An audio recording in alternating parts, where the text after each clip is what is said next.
चलिए आज के वीडियो में जानते हैं सीटेट यानी कि सेंट्रल टीचर एलिजिबिलिटी टेस्ट के बारे में। आप ऑनलाइन फॉर्म कैसे फिलअप कर सकते हैं, कंप्लीट प्रोसेस आज के वीडियो में जानेंगे। तो वीडियो को पूरा जरूर देखिए ताकि आपसे फॉर्म में कोई भी गलती ना हो। अब फॉर्म भरने के लिए यहाँ पर आप इन्फॉर्मेशन का जो ऑप्शन है, इन्फॉर्मेशन सीटेट 2022, इस पर क्लिक करके आप ये नोटिफिकेशन जरूर डाउनलोड कर लीजिए। इसमें यहाँ पर बताया गया है कि 31/10/2022 से 24/11/2022 तक आप ये फॉर्म फिलअप कर सकते हैं।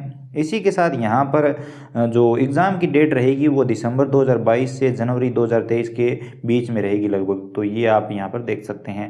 इसी के साथ यहाँ पर कितनी फ़ीस आपको देनी होगी, किस कैटेगरी के हिसाब से, वो भी यहाँ पर आप देख सकते हैं। क्राइटेरिया क्या रहेगा, क्वालिफिकेशन क्या चाहिए होंगी, उन सभी के बारे में कंप्लीट डिटेल में इस नोटिफिकेशन में बताया गया। तो वो आप एक बार ज़रूर देख लीजिए। उसके बाद अप्लाई के लिए आप यहाँ पर इसे स्क्रॉल करके अप्लाई फॉर सीटेट दिसंबर 2022 पे क्लिक कर सकते हैं, या फिर आप नीचे आएंगे तो यहाँ पर अप्लाई फॉर सीटेट दिसंबर 2022 लिखा हुआ, इस पर क्लिक करके आप ओके करेंगे तो आप इस वेबसाइट पे आ जाएंगे। बाकी इस वेबसाइट का लिंक वीडियो डिस्क्रिप्शन में भी आपको मिल जाएगा, वहाँ से डायरेक्ट यहाँ पर आ सकते हैं। अगर आपने पहले से रजिस्ट्रेशन कर रखा है तो आप एप्लीकेशन नंबर, पासवर्ड, ये कैप्चा कोड यहाँ पर दर्ज करेंगे, साइन इन पे क्लिक करेंगे। लेकिन अगर आप नया रजिस्ट्रेशन कर रहे हैं तो न्यू रजिस्ट्रेशन पे क्लिक करेंगे। अब यहाँ पर कुछ इंस्ट्रक्शन दी हुई है तो आप एक बार पढ़ सकते हैं, आप एक बार देख लीजिए। उसके बाद यहाँ पर चेकबॉक्स पे क्लिक करेंगे, क्लिक केयर टू प्रोसीड पे क्लिक करेंगे। पर्सनल डिटेल में कैंडिडेट का नाम, पिता का नाम, माता का नाम, जो भी 10th की मार्कशीट में दिया हुआ है वो सेम टू सेम दर्ज कर दीजिए। जो भी डेट ऑफ बर्थ है, मंथ है, ईयर है, वो यहाँ पर आप सेलेक्ट कर लीजिए। जेंडर क्या है वो बता दीजिए। और आइडेंटिटी टाइप में आपको एक आइडेंटिटी कार्ड देना होगा, एक डॉक्यूमेंट देना होगा। तो आप वोटर कार्ड दे सकते हैं, पासपोर्ट दे सकते हैं, बैंक पासबुक, इसके अलावा राशन कार्ड, इसके अलावा एनी कोई भी ID जो गवर्नमेंट द्वारा इश्यू की गई हो फोटोग्राफ के साथ। तो ये आप सिलेक्ट करके यहाँ पर आधार नंबर आप दे सकते हैं। उसके बाद बात आती है एड्रेस की। तो आपका प्रेजेंट यानी वर्तमान पता यहाँ पर दर्ज करेंगे, हाउस नंबर, वार्ड नंबर, जो भी आपका है वो यहाँ पर आप दर्ज कर दीजिए सबसे पहले। उसके बाद आप अपनी तहसील का नाम दर्ज कर सकते हैं, आप अपने क्षेत्र का नाम यहाँ पर दर्ज कर दीजिए। उसके बाद आप कंट्री यहाँ पर इंडिया सेलेक्ट कर लेंगे। उसके बाद आपका जो भी स्टेट है वो यहाँ पर आप सिलेक्ट कर लीजिए। उसके बाद जो भी जिला आपका है वो यहाँ पर सिलेक्ट कर लीजिए। चलिए मैं उदाहरण के लिए एक जिला यहाँ पर सिलेक्ट कर लेता हूँ। पिन कोड दर्ज कर देंगे। उसके बाद एक ईमेल आईडी यहाँ पर दर्ज कर देंगे, same email ID confirm email ID में दर्ज कर देंगे। एक मोबाइल नंबर और कंफर्म मोबाइल नंबर में वही मोबाइल नंबर दर्ज कर देंगे। उसके बाद अगर लैंडलाइन नंबर है तो आप दर्ज कर सकते हो, नहीं तो कोई ज़रूरी नहीं है। ये सब डिटेल दर्ज करने के बाद यहाँ पर नीचे आएंगे परमानेंट एड्रेस में। यहाँ पर परमानेंट एड्रेस यानी कि स्थायी पता। अगर आपका प्रेजेंट एड्रेस जो ऊपर आपने दर्ज किया और परमानेंट एड्रेस एक ही है तो चेकबॉक्स पे क्लिक करेंगे, ये ऑप्शन गायब हो जाएगा। और अगर आपका परमानेंट एड्रेस अलग है तो यहाँ पर आप अलग से दर्ज कर सकते हैं। उसके बाद यहाँ पर एक पासवर्ड आपको दर्ज करना होगा जो कि स्ट्रॉन्ग पासवर्ड होना चाहिए। इस तरह का उदाहरण आप यहाँ पर देख सकते हैं। कंफर्म पासवर्ड में वही पासवर्ड दर्ज करेंगे। यहाँ पर एक सिक्योरिटी क्वेश्चन सेलेक्ट करेंगे जो भी आप यहाँ पर देना चाहते हैं, जैसे कि आप अपने पहले स्कूल का नाम बता सकते हैं, इसी के साथ अपने फर्स्ट व्हीकल के बारे में बता सकते हैं, अपनी फेवरेट बुक के बारे में बता सकते हैं। उसके बाद जो भी क्वेश्चन हो वो सिलेक्ट कर लीजिए और उसका उत्तर यहाँ पर आप लिख दीजिए। उसके बाद ये कैप्चा कोड दर्ज करेंगे, सबमिट पे क्लिक करेंगे। ये क्वेश्चन जो है वो अगर आप पासवर्ड भूल जाते हैं तो आपके काम आता है, तो वो आप अपने हिसाब से देख लीजिए। उसके बाद सबमिट पे क्लिक करेंगे। अब यहाँ पर आपको प्रीव्यू दिखाया जाएगा, तो यहाँ पर आपको OTP से वेरीफाई करना होगा, तो वो क्लोज करेंगे और सबसे पहले सारी डिटेल को ध्यानपूर्वक चेक कर लेंगे। अगर खुद का नाम, पिता का नाम, माता का नाम, सारी डिटेल अगर सही है तो सभी चेकबॉक्स पे क्लिक करेंगे। यहाँ पर वेरीफाई करने के बाद चेकबॉक्स पे क्लिक करेंगे तो सभी डिटेल वेरीफाई हो जाएगी। उसके बाद यहाँ पर चेकबॉक्स पे क्लिक करेंगे, सबमिट एंड सेंड OTP पे क्लिक करेंगे। आपने जो नंबर लगाए हैं उन पर OTP आएगा, तो वो OTP यहाँ पर आपको दर्ज करना होगा। OTP दर्ज करके यहाँ पर मोबाइल नंबर को वेरीफाई कर लेंगे। मोबाइल नंबर की OTP दर्ज करेंगे। उसके बाद सबमिट रजिस्ट्रेशन फॉर्म पे क्लिक करेंगे और आपका फॉर्म सबमिट हो जाएगा और आपके एप्लीकेशन नंबर जनरेट हो जाएंगे। अब यहाँ पर आप देख सकते हैं रजिस्ट्रेशन कंप्लीट हो चुका है। अब हमें एप्लीकेशन फॉर्म भरना है और फीस पेमेंट करनी है। तो ये प्रोसेस रहेगा। आप एप्लीकेशन नंबर नोट करके रख लीजिए, आगे आपको काम आएंगे। बाई चांस आप लॉग आउट हो जाते हैं तो इन्हीं नंबर से आप लॉग इन कर सकते हैं। अब एप्लीकेशन फॉर्म कंप्लीट करने के लिए वेरीफाई ईमेल आईडी पे क्लिक करेंगे और आपकी ईमेल आईडी को वेरीफाई करना होगा। वेरीफाई करने के लिए ये जो कैप्चा कोड दिए हुए हैं वो यहाँ पर दर्ज करेंगे और सबमिट पे क्लिक करेंगे।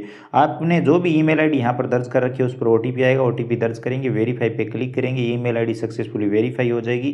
Click here to go home पे क्लिक करेंगे और आप इसी पेज पे वापस आ जाएंगे। अब ईमेल आईडी वेरीफाई हो चुकी है। अभी हमें एप्लीकेशन फॉर्म को कंप्लीट करना है, तो कंप्लीट एप्लीकेशन पे क्लिक करेंगे और यहाँ पर आप अगर आप लॉग आउट हो जाते हैं, क्योंकि आजकल ये बहुत ज़्यादा दिक्कत आ रही है, तो यहाँ पर आपको इस तरह का इंटरफेस दिखाई दे सकता है। तो आपको लॉगिन पे क्लिक करना है। अब अगर आपके सामने इस तरह का इंटरफेस आ गया है तो इसे आप क्लोज करेंगे, फिर से उसी पेज पे आएंगे, होम पेज पे अप्लाई पे क्लिक करेंगे और ओके करेंगे। दोबारा से आप इसी पेज पे आ जाएंगे। अब आपका रजिस्ट्रेशन हो चुका है, आपको एप्लीकेशन नंबर मिल चुके हैं। तो एप्लीकेशन नंबर और पासवर्ड आपने जो सेट किए हैं वो यहाँ पर दर्ज करेंगे, ये कैप्चा कोड यहाँ पर दर्ज करेंगे, साइन इन पे क्लिक करेंगे और आप दोबारा से लॉगिन हो जाएंगे, इसी पेज पे आ जाएंगे। अब इस पेज पे आने के बाद कंप्लीट एप्लीकेशन फॉर्म पे क्लिक करेंगे और आप फॉर्म को कंप्लीट करेंगे। अब फॉर्म कंप्लीट करने के लिए ये सभी स्टेप हमें कंप्लीट करने होंगे। सबसे पहले पर्सनल डिटेल भरनी है, तो यहाँ पर पहला स्टेप हम कंप्लीट करेंगे, पर्सनल डिटेल पे क्लिक करेंगे। ज़्यादातर डिटेल आपके सामने पहले से रजिस्ट्रेशन से भरी हुई आएगी।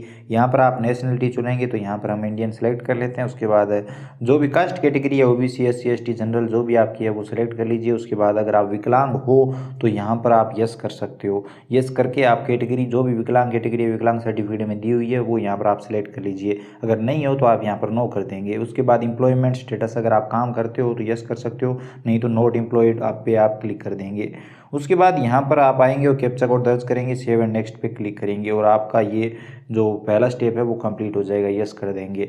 और यहाँ पर पहला स्टेप कंप्लीट हो गया। अभी आ गया सेकंड स्टेप, जिसमें आप किस पोस्ट के लिए अप्लाई कर रहे हैं वो यहाँ पर आपको बताना होगा। अगर आप पेपर 1 के लिए अप्लाई करें जिसमें क्लास 1 से 5 है तो आप पहला ऑप्शन सेलेक्ट कर सकते हो। अगर आप पेपर 2 के लिए अप्लाई कर रहे हैं या दोनों पेपर के लिए अप्लाई कर रहे हैं तो वो भी आप सिलेक्ट कर सकते हैं, जिसमें आपको कक्षा 1 से 5 और 6 से 8 का ऑप्शन यहाँ पर देखने को मिल जाता है।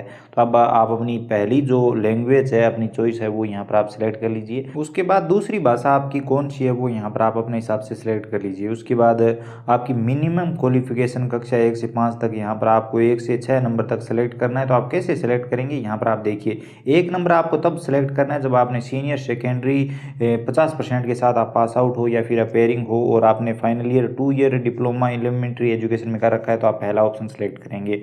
सेकेंड ऑप्शन, अगर आपने सीनियर सेकेंडरी 45% के साथ पास आउट हो या फिर अपेयरिंग हो, इसी के साथ आपने 2 year diploma in elementary education कर रखा है तो आप सेकंड ऑप्शन सेलेक्ट करेंगे। इसी के साथ यहाँ पर आप एक एक देख लीजिए। जैसे कि हम तीसरे ऑप्शन के बारे में बात करें तो यहाँ पर आप देख सकते हैं, अगर आपने सीनियर सेकेंडरी 50% मार्क्स के साथ आप पास आउट हो, अपेयरिंग हो और अगर आपने final year 4 year bachelor of elementary education में आपने कर रखा है तो आप यहाँ पर तीसरा ऑप्शन सेलेक्ट कर लेंगे। तो ये आप एक बार ध्यान से देख लीजिए, उस हिसाब से नंबर आपको सिलेक्ट करना है। 4 नंबर सेलेक्ट करना है, अगर आपने सीनियर सेकेंडरी 50% मार्क्स के साथ पास out, appearing, final year diploma 2 year in education special education में कर रखा है तो आप यहाँ पर चौथा ऑप्शन सेलेक्ट करेंगे।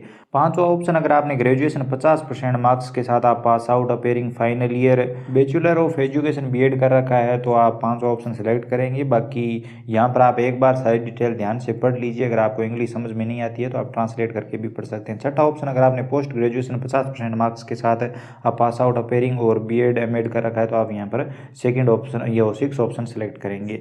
तो ये सभी आपको अपने हिसाब से सिलेक्ट कर लेना है। 1 से लेकर 6 तक जो भी नंबर आपके लिए सूटेबल हो वो यहाँ पर आप सिलेक्ट कर लीजिए। मिनिमम क्वालिफिकेशन पेपर सेकंड के लिए जो कक्षा 6 से 8 तक है उसके लिए पहला ऑप्शन सेलेक्ट करना है। अगर आप graduation pass out, appearing, final year 2 year diploma in elementary education अगर आपने कर रखा है तो आप पहला ऑप्शन सेलेक्ट करेंगे। अगर आप 50% मार्क्स के साथ आपने ग्रेजुएशन और पोस्ट ग्रेजुएशन आप पास आउट हो, अपेयरिंग हो और आपने बैचलर इन एजुकेशन यानी बीएड कर रखा है तो आप सेकंड ऑप्शन सेलेक्ट करेंगे।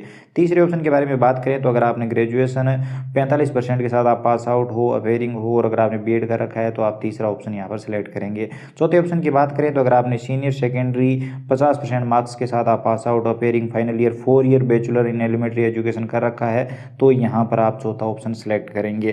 तो ये एक बार आप देख लीजिए। पांचवें ऑप्शन की बात करें तो अगर आपने सीनियर सेकेंडरी 50% मार्क्स के साथ आप pass out, appearing, final year 4 year BEd और बीएससी बीएड अगर आपने कर रखा है तो आप पांचवा ऑप्शन यहाँ पर सेलेक्ट करेंगे।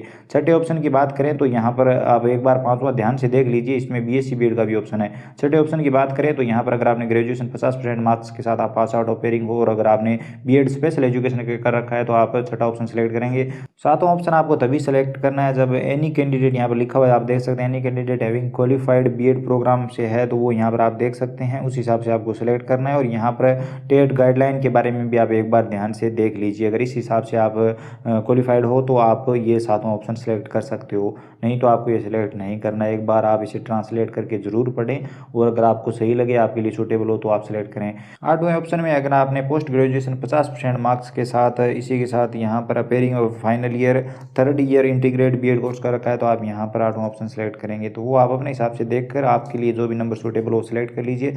उसके बाद यहाँ पर आप सेकंड पेपर के लिए सोशल साइंस या मैथमेटिक्स साइंस वो सिलेक्ट करना चाहते हैं वो सिलेक्ट कर लीजिए। उसके बाद क्वालिफाइंग एग्ज़ाम कौन सा है, अगर आप के पास डिप्लोमा इन एजुकेशन है तो पहला ऑप्शन सेलेक्ट करेंगे, डिग्री इन एजुकेशन है तो सेकंड ऑप्शन सेलेक्ट करेंगे। आप चाहें तो दोनों सेलेक्ट कर सकते हैं अगर आपके पास है तो। उसके बाद ये कैप्चा कोड दर्ज करेंगे, सेव एंड नेक्स्ट पे क्लिक करेंगे। अब यहाँ पर उस डिप्लोमा या फिर डिग्री की आपको डिटेल देनी होगी, अपेयरिंग हो या फिर पास आउट हो, वो पहले बताएंगे कौन सी ईयर में आप अपेयरिंग हो, अगर आप पास आउट हो तो कौन से साल में आप पास आउट हुए वो बताना होगा, तो वो आप अपने हिसाब से बता दीजिए। यहाँ पर कोर्स स्ट्रीम चुनेंगे। उसके बाद यहाँ पर कौन से बोर्ड यूनिवर्सिटी से आपने किया है तो वो यहाँ पर आप सर्च करके सिलेक्ट कर सकते हैं, तो आप अपने हिसाब से यहाँ पर सिलेक्ट कर लीजिए। चलिए मैं यहाँ पर सिलेक्ट कर लेता हूँ। उसके बाद इंस्टीट्यूट के पिन कोड आपको दर्ज करने होंगे, कहाँ पर है तो वो गूगल से सर्च करके भी आप यहाँ पर लगा सकते हैं, कोई दिक्कत वाली बात नहीं है।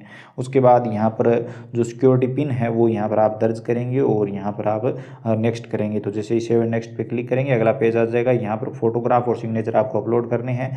साइज़ की बात करें, फोटोग्राफ का साइज़ 10 KB से कम नहीं होना चाहिए, 200 KB से ज़्यादा नहीं होना चाहिए। सिग्नेचर का साइज़ 4 KB से कम नहीं होना चाहिए और 30 KB से ज़्यादा नहीं होना चाहिए। JPG फॉर्मेट में आपको अपलोड करने हैं। तो चलिए पहले फोटोग्राफ को सेलेक्ट करते हैं।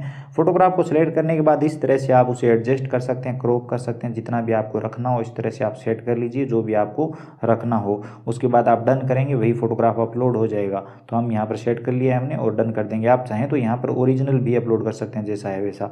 तो यहाँ पर आ गया है। उसके बाद अपलोड पे क्लिक करेंगे, फोटोग्राफ अपलोड हो जाएगा। उसी तरह से यहाँ पर सिग्नेचर भी अपलोड कर देंगे। चलिए सिग्नेचर भी अपलोड कर देते हैं। यहाँ पर सिग्नेचर को सिलेक्ट करेंगे और अपलोड कर देंगे।